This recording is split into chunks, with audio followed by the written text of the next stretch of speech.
कोशिका विभाजन के बारे में पढ़ेंगे। कोशिका विभाजन के कारण ही बच्चों एक सजीव से दूसरे सजीव का निर्माण होता है, शरीर की वृद्धि होती है और शरीर में होने वाली क्षति को पूरा किया जा सकता है। कोशिका विभाजन दो प्रकार, समसूत्री विभाजन जो कि कायिक कोशिकाओं में होता है और अर्धसूत्री विभाजन जनक कोशिकाओं में होता है।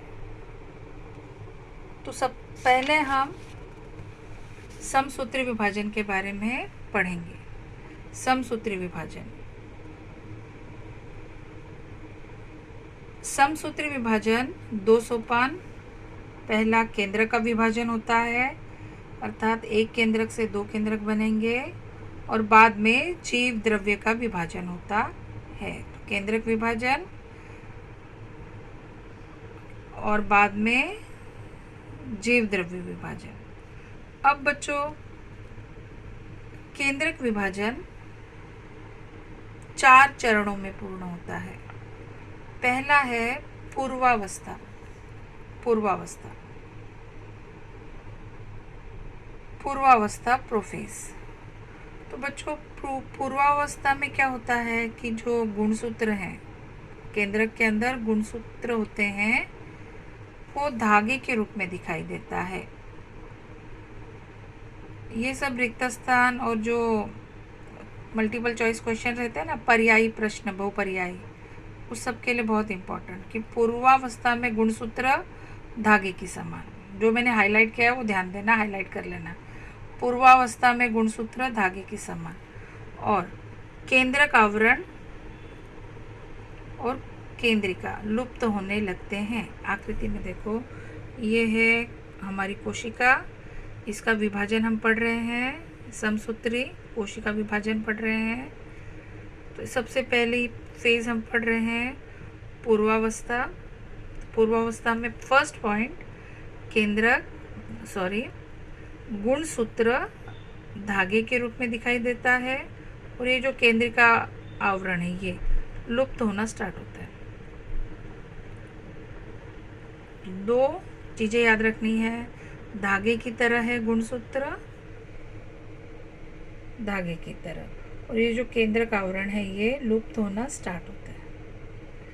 इसके बाद बच्चों मध्यावस्था। ये मध्यावस्था, मध्यावस्था में देखो गुणसूत्र क्या हुए, सेंटर में एकत्रित हो गए हैं, तो ये ध्यान में रखना है। और ये जो केंद्रिका आवरण था, केंद्रक का जो आवरण था, ये वाला आवरण, ये आवरण पूरी तरह नष्ट हो जाता है। तो मध्यावस्था में क्या होता है कि केंद्रक का आवरण पूरी तरह नष्ट हो जाता है और गुणसूत्र घनीकरण यानी एकत्र होते हैं। कहाँ पर? विषुवत वृत्तीय प्रतल के समांतर, ये ध्यान में रखना है। और तीसरा कि गुणसूत्रों से लचीले प्रथिनों के धागों का निर्माण होता है। तो आप ये देखोगे मध्यावस्था, गुणसूत्र ये हैं, सेंटर में एकत्रित हो गए हैं और इनसे धागों का निर्माण हुआ है, पतले पतले से धागे का निर्माण हुआ है। ठीक है, तो मध्यावस्था में केंद्रक का आवरण पूरी तरह नष्ट हुआ, पूर्वावस्था में नष्ट होना स्टार्ट हुआ। केंद्रक का आवरण नष्ट हो गया और गुणसूत्र विषुवत प्रतल में एकत्रित हो गए हैं, अर्थात सेंटर में, और इनसे धागों का निर्माण हुआ। ये आकृति में क्लियर नहीं दिखाई दे रहा है, यहाँ से ऐसे धागों का निर्माण होता है, पतले पतले। ओके, तो दूसरी फेज हमने पढ़ी मध्यावस्था। अब मध्यावस्था के बाद है पश्चावस्था। क्या लिखा है यहाँ पर कि गुणसूत्र बिंदु का विभाजन होकर प्रत्येक गुणसूत्र विपरीत दिशा में खींचे जा रहे हैं, विपरीत दिशा में खींचे जाते हैं। ये ध्यान में रखना कि ये जो गुणसूत्र एकत्र थे, अब इनसे जो धागे थे इसके कारण इस दिशा में खींचे जा रहे हैं, ये गुणसूत्र इस दिशा में, पश्चावस्था में गुणसूत्र विपरीत दिशा में खींचे जाते हैं। ओके, और अंत्यावस्था में क्या होता है कि गुणसूत्र अलग हो जा रहे हैं, पूरी तरह से अलग हो जा रहे हैं, और जो धागे थे वो लुप्त हो जा रहे हैं। ये अंत्यावस्था, गुणसूत्र अलग अलग हो गए। ओके, आप देख सकते हो कि एक कोशिका से दो कोशिका का निर्माण हुआ है। यहाँ पर लिखा है कि गुणसूत्र विसंगित हो गए हैं, विसंगित हुए हैं और धागे नष्ट हो गए हैं। तो बच्चों, और उसके बाद ये केंद्रक का विभाजन हो गया, केंद्रक का विभाजन हुआ, और उसके बाद केंद्रक का द्रव्य भी विभाजित हो रहा है, यानी इस तरफ भी पहुंच रहा है और दूसरी तरफ भी पहुंच रहा है। तो ये है समसूत्री विभाजन।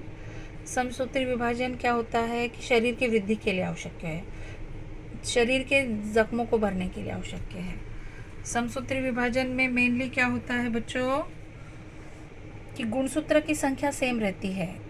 ठीक है, जैसे हमारे शरीर में गुणसूत्रों की 23 जोड़ियां हैं, टोटल 46 गुणसूत्र हैं।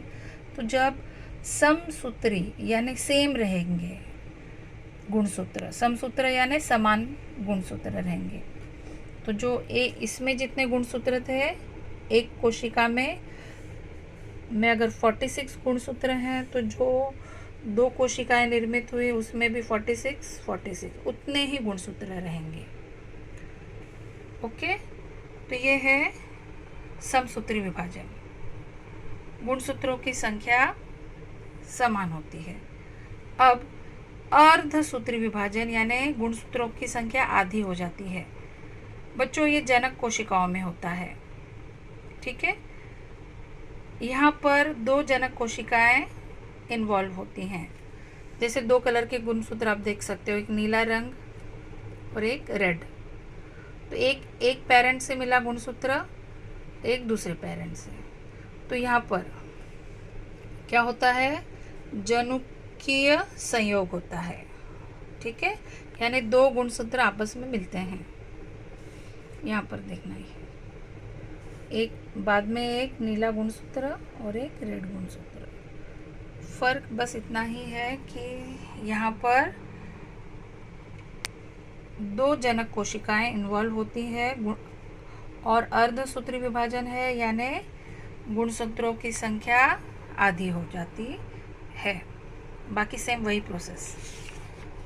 यहाँ पर ये जो प्याज की कोशिकाओं में समसूत्री विभाजन देख रहे हो आप, यहाँ पे क्लियरली देख सकते हो, पूर्वावस्था केंद्रक का आवरण नष्ट होना स्टार्ट होता है, गुणसूत्र धागों की तरह। ये भी पूर्वावस्था। मध्यावस्था में क्या होते हैं कि गुणसूत्र विषुवत प्रतल में एकत्रित हो गए, धागों का निर्माण हुआ है।